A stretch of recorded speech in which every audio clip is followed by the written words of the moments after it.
அதாவது ஆரம்பத்துல பார்த்தீங்கன்னா, யார் யாருக்கு எந்தெந்த தலைமுறையின் அடிப்படையில வந்து சொத்து வரும் அப்படிங்கிறத பத்தி சொல்லியிருப்பாங்க. இந்த சொத்து பெறக்கூடிய நபர்கள் வந்து பங்கு உரிமையாளர்கள் அப்படின்னும், சொத்து பெறாத நபர்கள் வந்து பங்கு உரிமை அல்ல அப்படிங்கிறத தான் சொல்ல வருவாங்க. அப்ப யார் யாருக்கு வந்து பங்கு உரிமை கிடைக்கும் அப்படின்னு பார்த்தா, ஒரு நிலத்துல, ஒரு சொத்துல ஃபர்ஸ்ட்டு ஒரு 5 தலைமுறை இருக்கும். அதுல 4 தலைமுறைக்கு மட்டும் தான் சொத்து கிடைக்கும். அந்த சொத்துல முதல்ல வந்து யார் வருவார்னா, கொள்ளுப்பாட்டன். அதாவது பொது மூதாதையர். அவர்தான் முதல் தலைமுறை. அவர்ட்ட இருந்து பாட்டனுக்கு வருவாங்க. பாட்டன் 2ஆம் தலைமுறை. அதற்கு பின்பு வந்து தந்தை. தந்தை 3வது தலைமுறை. அப்புறம் மகன் வந்து 4வது தலைமுறை. மகனின் மகன் வரும்போது 5வது தலைமுறை ஆகும். இந்த 5வது தலைமுறை மகனின் மகனுக்கு வந்து சொத்து கிடைக்காது.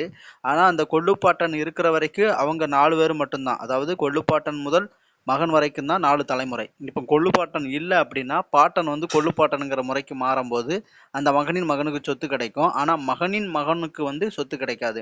இதுதான் அந்த சொத்து பெறுவதில் பங்குரிமையாளர்களின் வந்து ஒரு வரைபடம். இந்த வரைபடத்தின்படி தான் வந்து இந்து கூட்டு குடும்பத்துல வந்து ஃபர்ஸ்ட் வந்து சொத்து உரிமை கிடைக்கும்.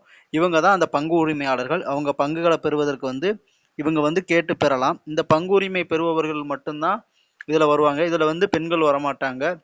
ஆரம்ப காலத்துல வந்து சொத்தில் பெறுவதில் ஆண்களுக்கு மட்டுமே உரிமை இருந்துச்சு. அதன் அடிப்படையில தான் இந்த 4 தலைமுறைக்கு வந்து பங்குரிமையாளர்கள்னு சொல்லுவாங்க. இந்த 5ஆம் தலைமுறை பங்குரிமையாளர்கள் அல்ல அப்படிங்கிறத சொல்லுவாங்க.